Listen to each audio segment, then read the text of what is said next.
Hello everyone, Kent Bressler here. I want to welcome you to Kent's Kidney Stories. During our time together over these podcasts, I'd like to discuss kidney disease. I'd like to tell you about my journey as a transplant patient, but also talk about dialysis, kidney donation, and just about anything else that might be of interest. Kent's Kidney Stories, a podcast endorsed and sponsored by kidneysolutions.org.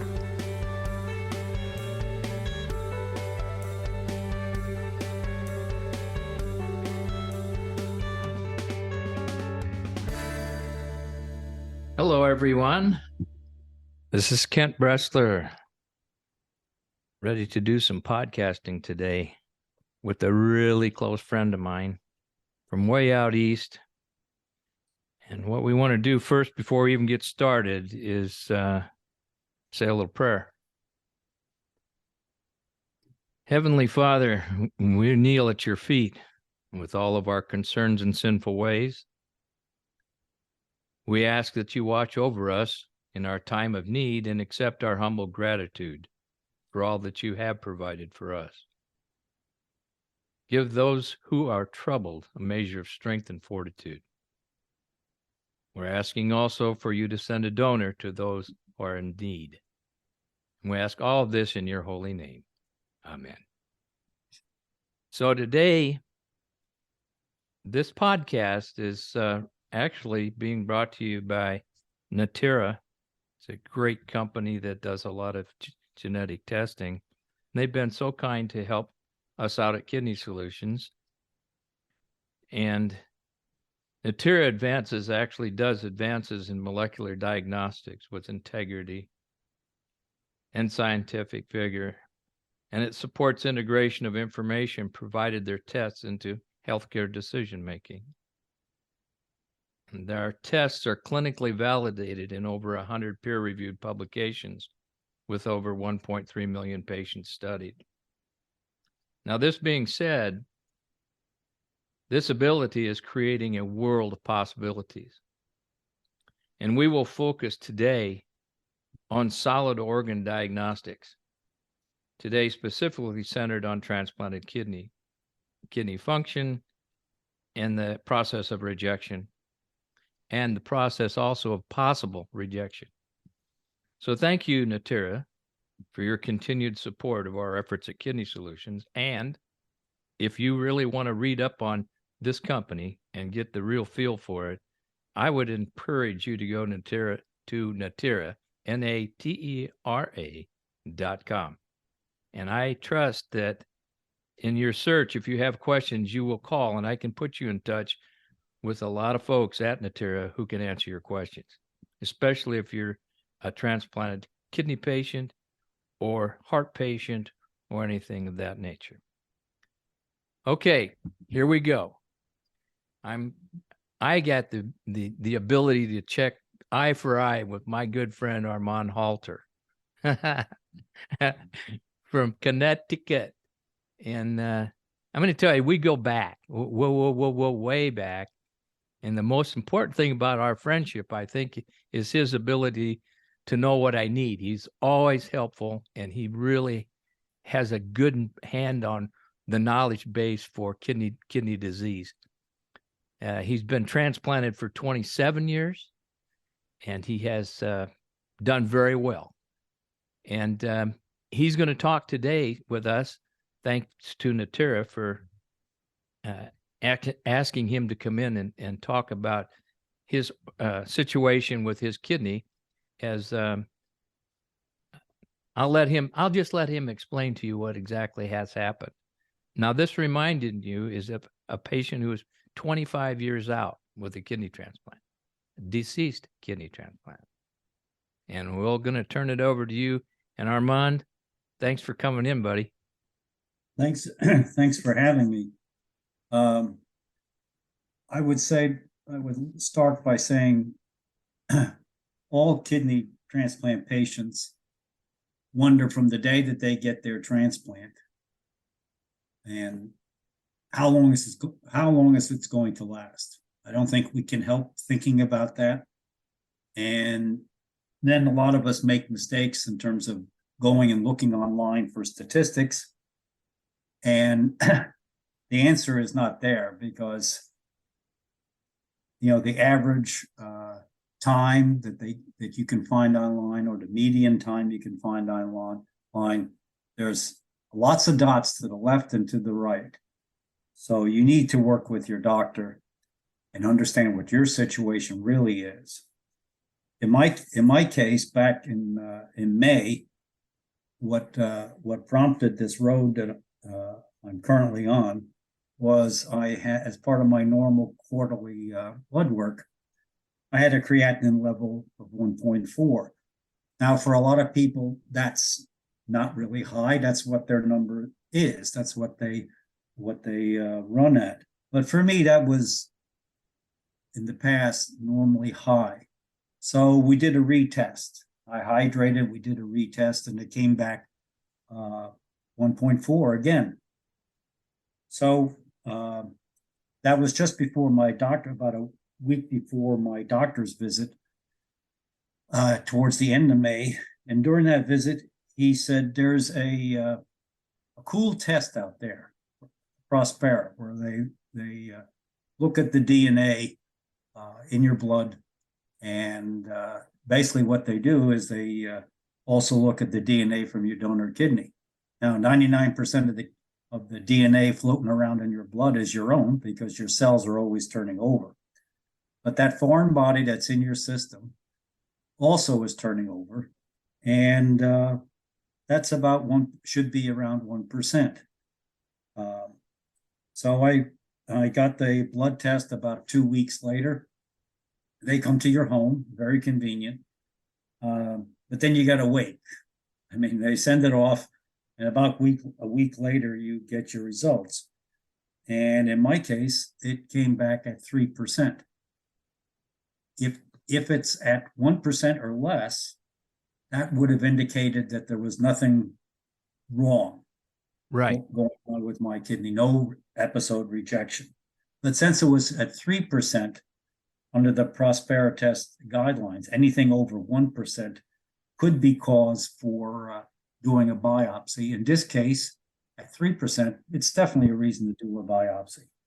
So before the biopsy was ordered, he also ordered a DSA test, the donor-specific antibody test. Mm-hmm. And so there, I have two HLAs, human lymphatic antibodies. I think Yep, that's correct. That's correct. And both were high. So and then I had the biopsy done, and once again you got to wait for the tissue results to come back, because it's not overnight. So the patient is nervous this entire time. But in my case, the information came back that the kidney tissue looked good. In fact, the diagnostician said that he was surprised how good it looked for a kidney that was 27 years transplanted. So that was good news. Absolutely. So, but since there was a rejection episode going on, the doctor ordered the protocol, which consists of infusions, beginning with three doses of prednisolone, 125 milligrams. Yeah. And so you get them 3 days in a row, and immediately following that, you get an IVIG or immunoglobulin intravenously. That was 800 milligrams. And they're given a week apart. And then I was doing blood work on a weekly basis following that, and the creatinine had dropped to 0.91, then 0.93. And then in September, he ordered another DSA blood test, the donor-specific antibodies. One of the HLAs had been cut in half, but the other one was still high. I had another blood test around the same time, and the creatinine came back at 0.99. Now, at this point, I was getting a little nervous because it was, in my mind, creeping up 0.91, 0.93, 0.99. So in my mind, you can't talk to the doctor continuously. You can send him messages, and my doctor was good enough that he's pretty responsive.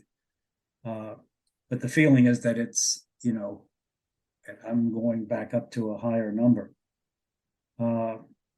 Another 2 weeks went by, and then my creatinine was 114. And so we were scheduling a round of 2 more IVIGs and or the immunoglobulin.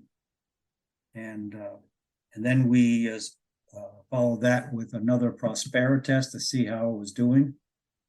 And it was greatly improved. It was down to 1.1%. Wow. In the beginning of October. Great response. Not 1. Yeah. But it's not 1. Right. 1.1. Right. So, but the doctor didn't feel that it was worthwhile to do another biopsy. Okay. Well, the first one showed everything was cool structurally, right? Right. Yeah. So he was probably at this point, since obviously they found something going on, he is he's taking out all the records, going back in time, looking at everything, what we had changed over time, and thinking about all the blood work. And any patient will tell you there's a lot to look at. So, right. So, yeah. So fast forward here to the beginning of October, after I'd had my IVIGs, my creatinine had creeped up to 1.18. And then in November, because now we're doing monthly blood work, it was up to 1.21. Now, I was getting nervous again at this point. And I had another doctor's appointment a few weeks ago. And he said, I really don't think that much of that. That's only a few points, and you've been up there before. Once again, he's looking at the charts going back. Absolutely. A track record. Yeah, but not just a track record spanning the last quarter or 6 months. The whole 25 the whole years. 9 yards. Right, yeah. Right. So 27 years. So coming up next week, I've got I'm going for another donor-specific antibody test, and he added in the urine sodium test because historically my sodium levels are low, out of range. So, but they've been historically low. So I don't think, and he doesn't think that it's due to the rejection or that there's something else going on necessarily. But he wants to know if I'm spilling sodium into my urine. Not protein, sodium. Sodium. There is a difference. There is a difference, and that's indicative of something else going on. Exactly. We have talked about this I've followed it all along. I think it's amazing that we have technology that allows us to look at this particular change in kidney function. Mm-hmm. I really don't believe that we need to, really go in so deep to it, talk about it, but that test is available and you really should try to get that test. And I'm going to tell you, a lot of doctors don't know about it. You know, on a positive light, if you have something that you're questioning, it can, you don't go straight to the biopsy. You do the Prospera test, right. It's showing 1%. It saves that whole episode of doing the biopsy and like that, which is the gold standard. It's still the gold standard. Sure is. There's nothing else. That's right. And you and I both know people that are doing a Prospera test more on a monitoring basis. Yes. Every 3 months or so. So I don't know what it's all going to pan out, but the journey continues and we'll see how it goes. So here's the question. Let's go back just a little bit, just a short ways, and think about how long you've had that kidney, 27 years. Now, Yep. all of a sudden, right? Yep. Out of the clear blue sky, your creatinine creeps and your Prospera test is out of whack. Yep. What is your opinion, or have you discussed it with your doc? What caused it? It's got to be some reason. It's not aging, is it? It's not aging of the Well, kidney. over a year ago, we had taken me off of mycophenolate. We had discussed it because of the incidence of skin cancer that I've been having. And since I'd had the kidney so long, and as you age, you have your immune system naturally declines. He felt confident that he could take the mycophenolate off, and hopefully I wouldn't have as much Any to skin lesions. freeze on when I go see my dermatologist. Yeah. But I don't know if that was the cause or if it was always there and it just, started becoming more prevalent. So, I mean, he doesn't know how long it was there. We're trying to sort that out now, and that's tough for him to sort. Yeah. Just as a comparison, just one-to-one, your labs to my labs, I have had periods of time in my life, 35 years, where my creatinine's crept up as high as 1.5, and it normally runs 1.1, 1.2. But that was always under acute, what I call acute kidney injury things. Like I had surgery, I had, some trouble with an aneurysm. There are things that will affect you, all right? And it's going to change your kidney function. And age is one of them. As you age, your kidney function does deteriorate. But you have a young kidneys, really, Well, compared to your age. That's true. My kidney is only about 30 years old, and I'm 71. So yeah. So then looking at mine, I'm 72, and my brother's kidney is 70, the one I've got. And that's not very, that's had a whole long time to deteriorate and slow down or whatever. But I don't think we're going to put a handle on what specifically caused it. The importance is it's good to get this like Prospera test. It doesn't hurt anything. Does not hurt anything at all. Right. It's the only thing about the test is scheduling the mobile phlebotomist to come to your house. Yes, there are people doing that, but they're not running around. You may have to wait a while. Yeah. Like that's what, I had to wait for about a week for the person to come out, and then you wait for the results because they get sent off to California, the sample, and then you wait. So it can, it can take 7 to 10 days before you get results back. And everybody, especially people with kidney disease, want to know today. But of course, because of the restrictions, there's a very high degree of quality control in all of this. Yeah. There's a major quality control issue. And as these things get, out farther, as we get more testing done, it's going to get faster. It's going to get better. And so we're on the leading edge of new technology, even though it's been around for a while. Yep.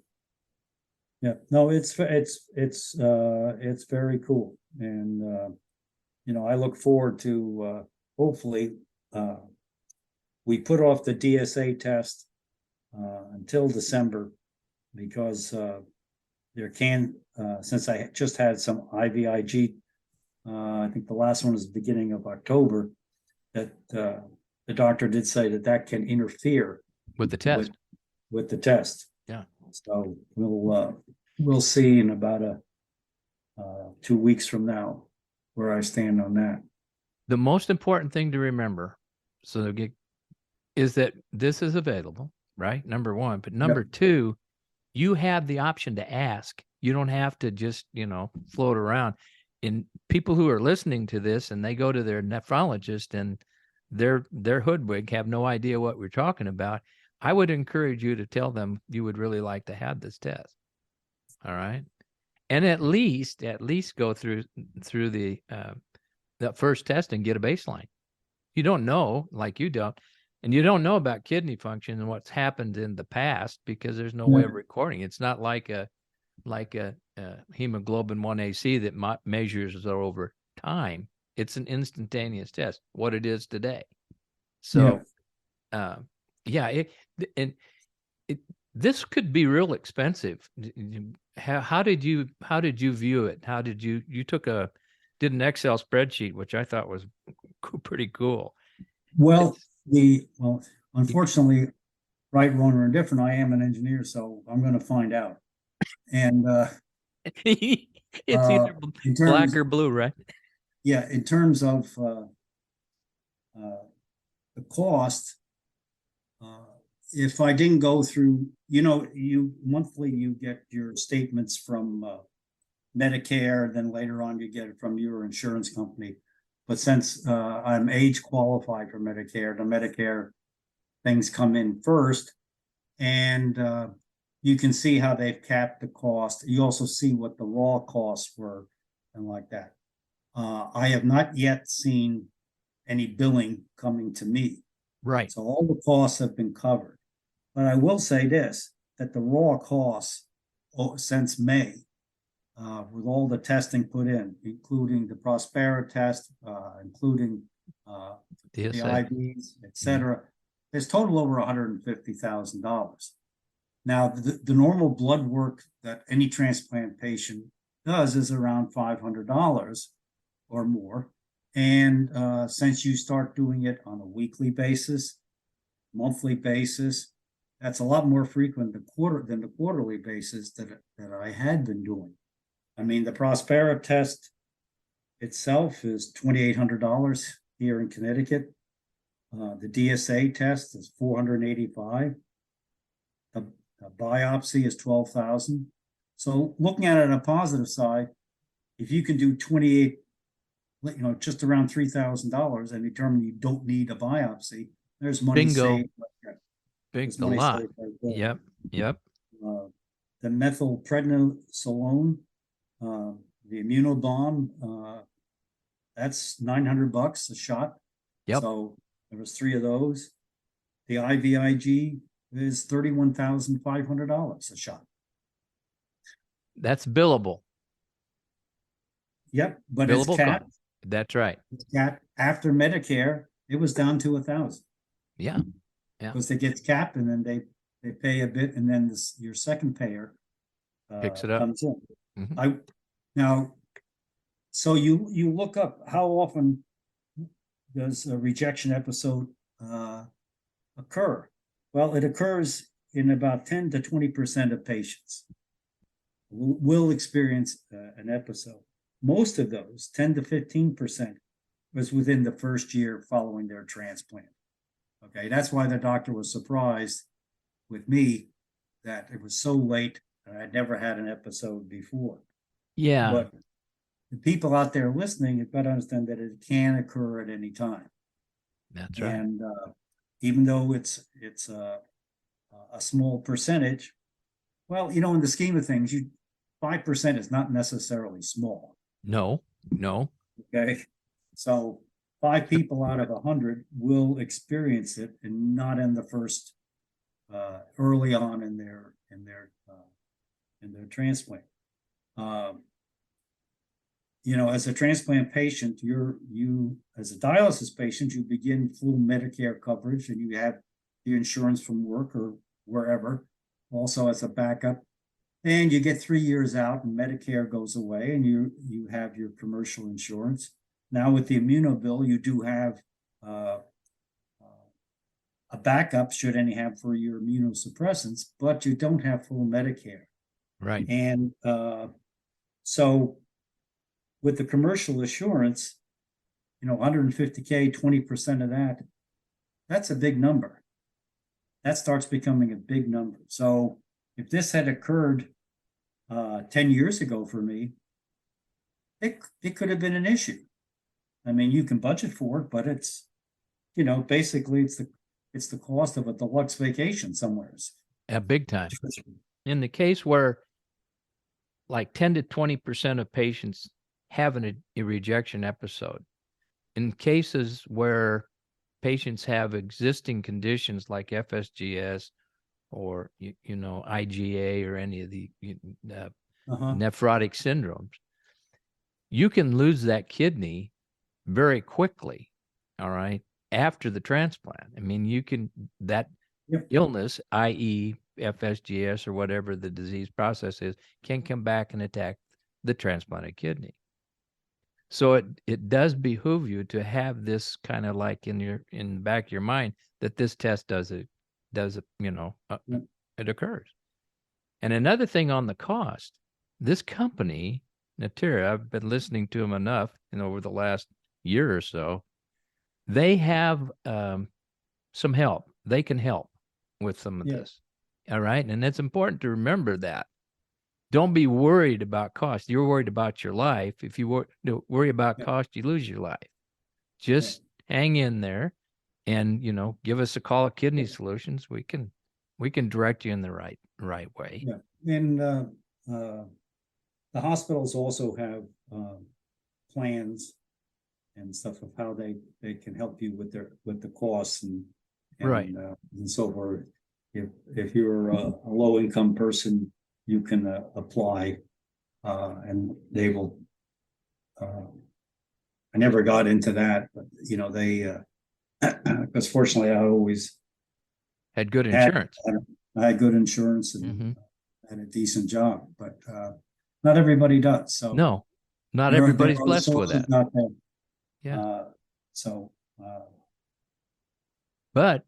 But that is available. Even though if you do have good insurance and it looks like it's, stemming the tide here a little or stepping on your foot, you got to ask. You got to get out there and you got to, get on Natera.com. There's plenty of people in that organization that can help. All right. So I think it's, if you're not on Medicare, it's a major consideration. But if you are, don't be, either way, it works. It can work. Right. So I think the whole process here, what's interesting to me was the fact that you've done so well, but you really don't know if you look back. The only indicator for you was a rise in creatinine. All right. Right. That's and it wasn't an outlandish rise. Exactly. It was in the past. I could do a retest and make sure that I was really good on my water intake and so forth, and it would usually come down because it does fluctuate. Sure, it does. Creatinines do fluctuate, especially transplanted, kidneys. So don't panic. Just get with your physician, and hopefully that physician is well aware of things like Prospera. So it's a good deal. Well, I had never heard of it. He brought it up. Yeah. See. Yeah. And I would have not known about it had I not been enlightened by Jason Nunez when he told me, he had run into this Natera group. I started to really fold into the group. I love the organization, how it runs, because it's not only in solid organ, it's also they do a lot of stuff for women and cancer. I mean, that's where the Prospera test originally started as a test to help pregnant women. Right. That foreign body is also the baby you're carrying.